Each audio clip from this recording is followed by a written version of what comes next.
네, 지난 주말 뉴욕장은 새로울 게 전혀 없었습니다. 계속해서 반복되는 악재에 좀 노출되면서 지쳐가는 움직임이 확인이 되는데요. 저희 최현지 전문가와 함께 포인트 짚어보겠습니다. 전문가님 어서 오십시오. 안녕하십니까? 계속해서 긴축하고 전쟁입니다. 두 가지 키워드로 움직였죠? 네, 맞습니다. 여전히 계속되는 지정학적 리스크가 증시에 압박을 가하고 있고, 그리고 이제 투자자들은 오늘까지 이제 미국 증시가 휴장이기 때문에 3일 동안 이제 휴장이기 때문에 주식을 일단 팔고 보자는 심리가 있어가지고 3대 지수 모두 하락했습니다. 다우는 0.7% 하락, 나스닥은 1.2% 하락, 그다음에 S&P 500도 역시 0.7% 하락했습니다. 그다음에 종목별로 강세 종목을 보면은 대부분 종목이 하락을 했는데 UiPath라고 소프트웨어 섹터에서 있는데 3.8% 상승, 리비안도 2.5% 상승했고요. 메타포트가 4.4% 상승했습니다.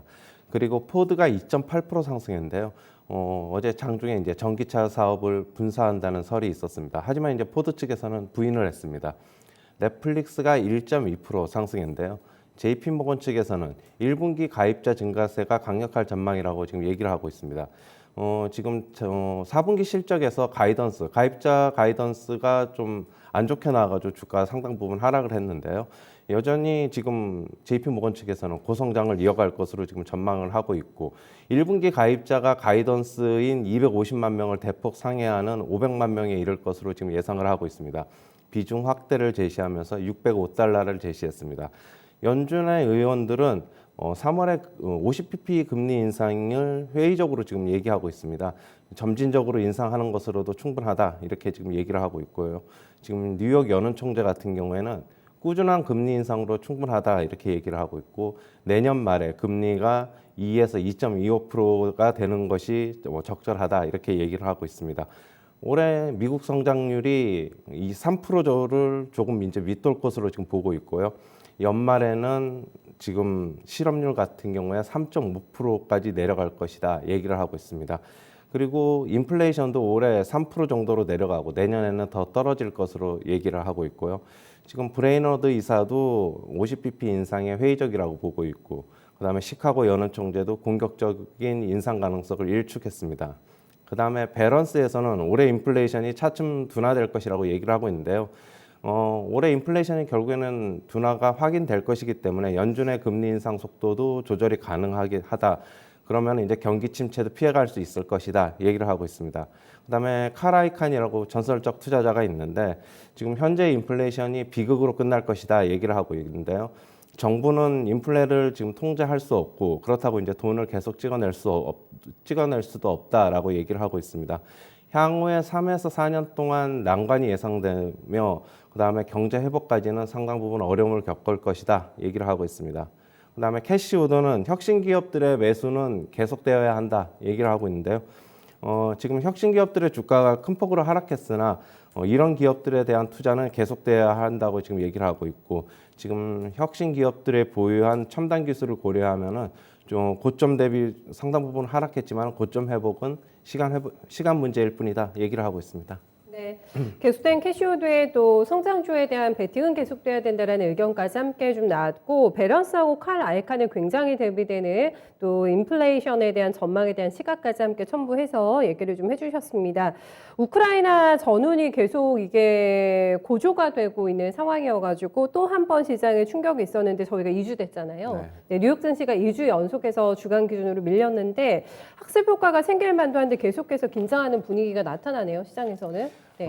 지금 긴장하는 분위기가 나타나서 주가가 지금 여진이 좀 이어지고 있는 것 네. 같은데 저는 이제 미국 증시도 이번 주서부터는 좀 안정을 찾을 것이라고 보고 있고 그러세요? 네. 이제서부터는 주가가 빠지면은 저번 주서부터도 계속적으로 주가 좀 빠지면은 매수하자고 했는데 주가가 이제 큰 폭으로 하락보다는 이제 점진적으로 완만하게 이제 하단에서 좀 지지할 것으로 보고 있어가지고 물론 전저점 살짝 내려갈 수도 있지만은 여전히 그렇다고 해서 비관적으로 보다기보다는 빠지더라도 계속적인 매수하는 구간으로 좀 삼아야 될 것으로 보고 있습니다. 네, 그나마도 안도할 수 있는 부분은 저희가 외신에서도 체킹해봤습니다만 미국과 러시아의 지금 장관, 회담 성사 소식 요것 때문에 좀 그래도 안도할 만하다라는 분위기가 약간 형성되고 있는 것 같긴 한데 전문가님은 최악의 시나리오는 안 보시는 게 맞으신 거죠? 최악의 시나리오 네. 전면전까지는 저도 안 보고요. 네. 만약에 저는 전쟁이 안 일어날 것이라고 저 개인적으로는 보고 있지만은 물론 일어나더라도 그냥 국지전으로 그냥 약하게 그냥 네. 일어날 것이라고 보고 있어가지고 그런 부분은 상당 부분 주가에 반영돼 있다고 저는 개인적으로는 보고 있습니다. 그 최악의 시나리오로 가든 전문가님께서 얘기하는 뭐 국지전의 신호로 가든 아니면 양측의 뭐 대화가 잘 안 돼서 시간을 끌던지 간에 중요한 건 이 과정에서 지금 뭐 원자재라던가 유가가 계속해서 좀 자극을 받을 것이라는 우려 때문인 거잖아요. 네. 인플레에 대한 시각도 다릅니다만 단계적으로 원자재가 많이 움직이기 때문에 어제 지난주 우리 시장에서도 투자 기회가 많이 있지 않았겠습니까? 이쪽과 관련해서는 계속 체킹이 필요하다고 보세요? 천연가스하고 네. 곡물 가격은 저는 내려올 것이라고 보고 있고 고점 이제 곧 찍었다고 찍었다고 보고 보시는군요. 있고 예. 유가도 단기적으로 고점이 나온 것으로 보고 있어가지고 그렇다고 유가는 급속도로 꺾이지는 않을 것이라고 보고 있습니다. 유가는 뭐 항상 뭐 오전장 뭐 동시효과 망성에서도 얘기를 했는데 저는 한 4월이나 늦으면 5월까지는 한 90달러 선 정도에서 계속적으로 가능할 것이라고 보고 있고 지금 박스권 상단인데 저는 계속적으로 이 가격은 어느 정도 좀 유지될 것이라고는 보고 있습니다. 역시 공급이 조금 부족한 것으로 저는 보고 있습니다. 알겠습니다. 그런 상황이기 때문에 그렇게 좀 예상을 해주셨는데 이번 주 저희가 PC도 지표가 나와가지고 연준에서 어떻게 이거를 또 확인해 줄지가 궁금합니다. 앞서서 전해주신 거는 50bp에 대해서 다시 좀 회의적인 분위기가 형성이 되고 있다고 얘기를 해주셨는데 어떻게 또 이번 주에는 긴축에 반응할 거라고 보세요? 역시 뭐 지나가는 재료로 좀 봐야 될 것 같고요. 네. 지금 현재는 시장은 50bp 인상도 결국에는 지금 시장에 반영돼 있다고 저는 보고 있는데 네, 네.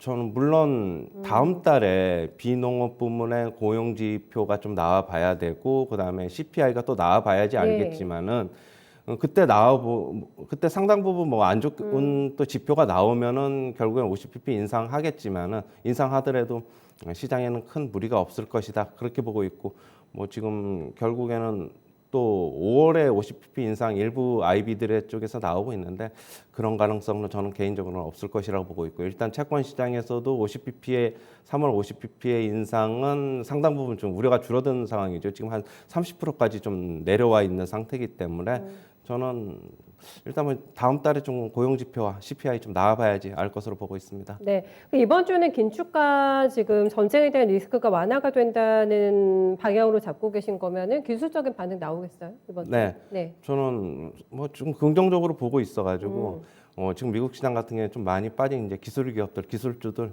뭐 사도 괜찮지 않나. 그렇게 보고 있습니다. 뭐 적극적인 매수도로도 활용을 할 수 있는데 대신 뭐 큰 폭의 상승을 여기서 염두에 두는 것보다는 하단 쪽에서 이제 바닥을 지지할 가능성을 염두에 두고 대신 어느 정도 좀 기간 조정 양상을 거치면서 점진적으로 상승할 것으로 보고 있습니다. 네, 구체적으로 뭐 지금은 뉴욕 증시에서 요거는 좀 매수 기회가 될 것 같다라고 보이는 종목이 있으세요?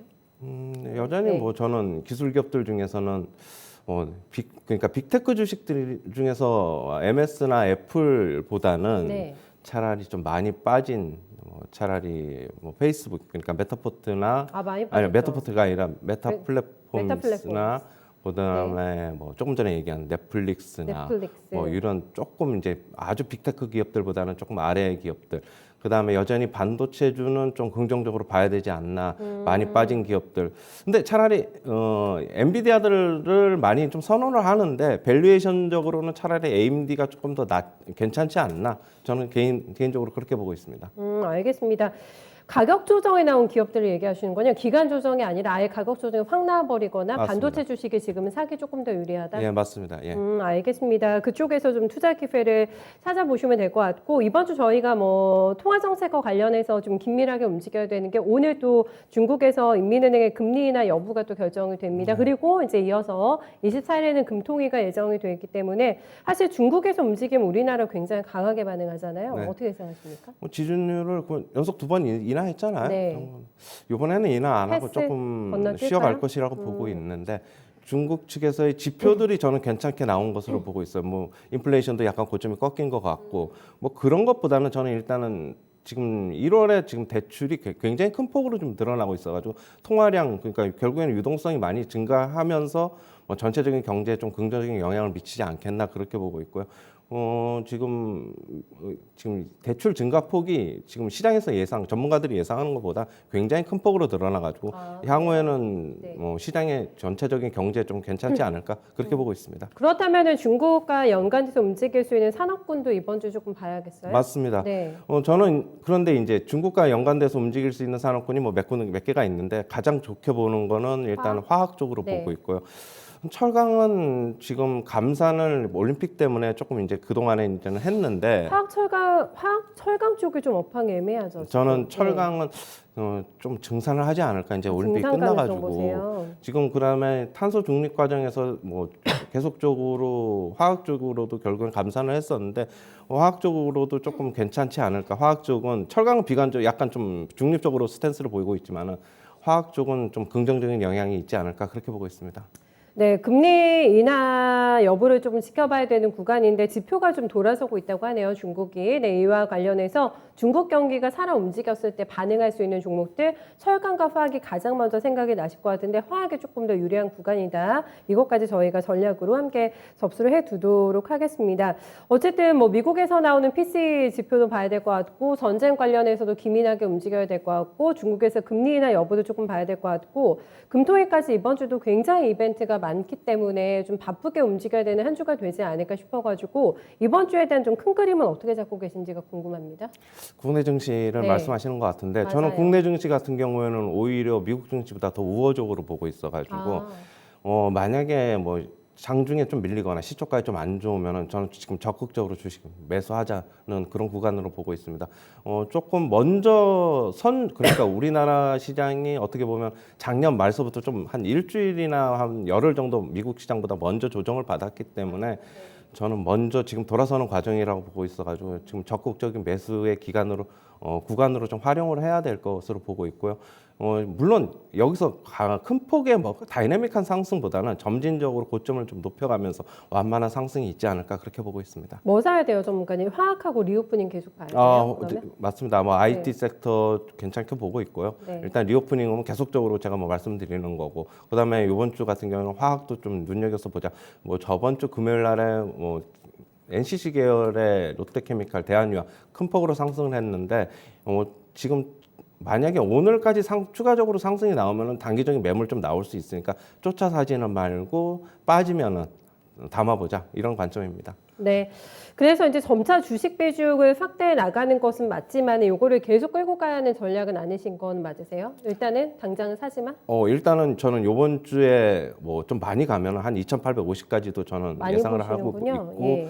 뭐 그 선에서의 상당 부분에서 고점에서의 뭐 어느 정도의 뭐 비중을 조절하는 것은 괜찮아 보이나 뭐 가지고 있는 걸 전부 다 파는 거는 조금 그렇고 일단 비중 조절 정도 차원에서 상단에서 줄이는 거는 괜찮다고 보고 있습니다. 금통은이 이번에 금리 안 올리겠죠? 이번에. 저는 안 올릴 것이라고 네. 보고 있는데 만약에 이번에 안 올리면은 또 상당 부분 5월에도 못 올릴 것이라고 보고 있어가지고 이번에 또 기습적으로 또 올릴 수도 있다는 가능성도 조금은 그래요? 열어둬야 될 것으로는 일단 보고 있습니다. 그러면 준비해야 됩니까? 금리 인사 만약에 하게 되면 움직일 수 있는 쪽도 담아갈 준비는 해야 됩니까? 결국엔 뭐 은행주, 보험주인데 안정적이잖아요. 예, 안정적이긴 예. 한데 은행주는 상단을 일단은 뭐 뚫은 것에 대해서는 이제 긍정적으로 보고 있는데 저는 박스권 상단 점진적으로 좀 높여갈 것이라고 보고 있는데 여기서의 추가적인 그렇게 투자자분들이 아주 큰 폭의 상승은 나오지 않을 것이라고 보고 있고 차라리 제가 말한 그런 섹터들이 더 낫지 않나 그렇게 보고 있습니다. 네, 리오프닝이 굉장히 확산이 많이 돼가지고 사실 리오프닝주 안에서 종목을 또 고르기가 쉽지가 않으세요, 전문가님. 어떻게 보세요, 리오프닝? 저는 제일 좋은 거는 역시 계속적으로 말씀드렸지만 항공하고 여행, 저가항공주들. 그 두 가지 섹터가 가장 좋아 보입니다. 네, 알겠습니다. 여기까지 들어볼게요. 전문가 수고 많으셨습니다. 네, 감사합니다. 네, 변동성이 야기할 만한 재료가 많이 나와 있는 이번 주 증시입니다. 체크해야 될 거는 많습니다만은 굉장히 긍정적으로 이번 주 주간 증시 전망해주고 있기 때문에 저희가 자신감을 조금 장착하고 매수할 수 있는 섹터나 종목군들을 잘 물색해 보시면 될 것 같거든요. 화학이 여기서 추가가 됐습니다. 화학하고 IT하고 리오프닝, 리오프닝주 안에서도 저가항공과 여행주 노려보자 얘기를 해주고 있으니까 큰 틀에서 이번 주 전략 잡는 데 많은 도움 되실 것 같아요. 네, 최현주 전문가와 함께한 모닝타임즈였습니다.